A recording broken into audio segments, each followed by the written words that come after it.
Therefore, as we celebrate this unparalleled partnership, allow me to propose a toast to President Trump and the First Lady, and to the health, prosperity, and happiness of the people of the United States of America.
Melania and I are deeply grateful to you and Queen Camilla for your extraordinary graciousness. And to William and Kate, thank you so much. It's been so great being with you today. Thank you very much. Appreciate it.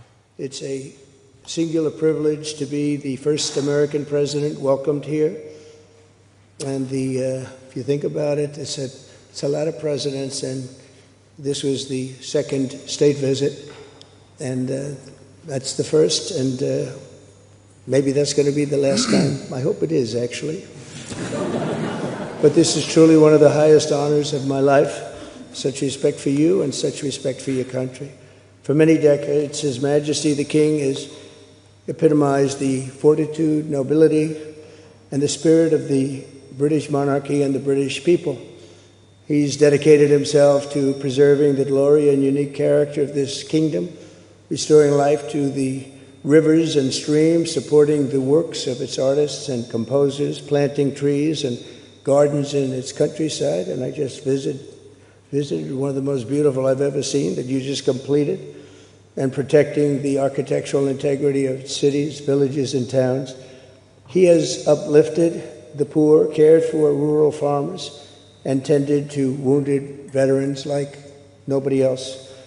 I'll tell you that I just stood in line and shook about 150 hands, and the king knew every single person and every single company, and some of them had bad names like XYZ-Q3, and he knew every one of them, or at least I think he did, because nobody was complaining.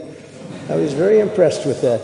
On behalf of all Americans, I offer a toast to one of the great friendships, to two great countries, and to His Majesty, King Charles III, a very, very special man, and also a very, very special queen. Thank you very much. Thank you. Thank you very much. It's a great honor to be with you. Many years ago, His Majesty opened his archives to a biographer. Among the documents was a letter from 1993 in which he described the patriotism and guided his many projects. He wrote that he was, quote, entirely motivated by a desperate desire to put the great back into Great Britain. In the finest tradition of British sovereigns, he has given his whole heart, everything he's got, to those parts of Britain that are beyond the realm of mere legislation.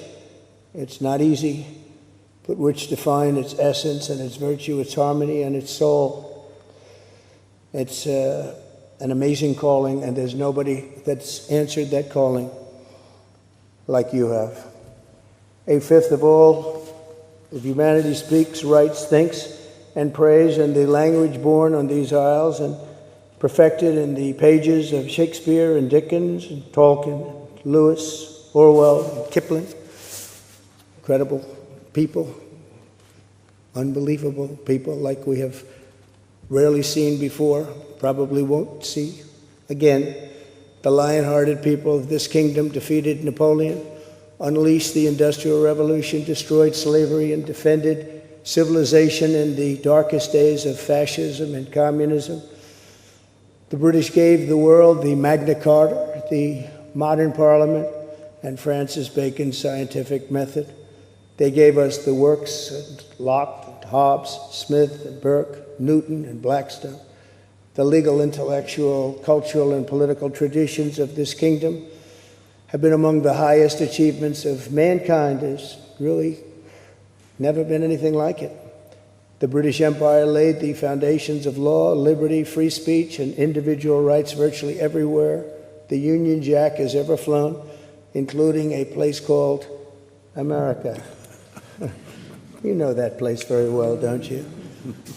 His Majesty spoke eloquently about the bond which inspired Sir Winston Churchill, and the bust is in the Oval Office right now, the beautiful bust of Winston Churchill, to coin the phrase special relationship. But seen from American eyes, the word special does not begin to do it justice. We're joined by history and fate, and by love and language, and by transcendent ties of culture, tradition, ancestry, and destiny. We're like two notes in one chord, or two verses of the same poem, each beautiful on its own, but really meant to be played together. The bond of kinship and identity between America and the United Kingdom is priceless and eternal. It's irreplaceable and unbreakable, and we are, as a country, as you know, doing unbelievably well. We had a very sick country 1 year ago, and today, I believe we're the hottest country anywhere in the world. In fact, nobody's even questioning it, but we owe so much of that to you and the footing that you gave us when we started. Together, we've done more good for humanity than any two countries in all of history. Together, we must defend the exceptional heritage that makes us who we are, and we must continue to stand for the values and the people of the English-speaking world, and we do indeed stand for that.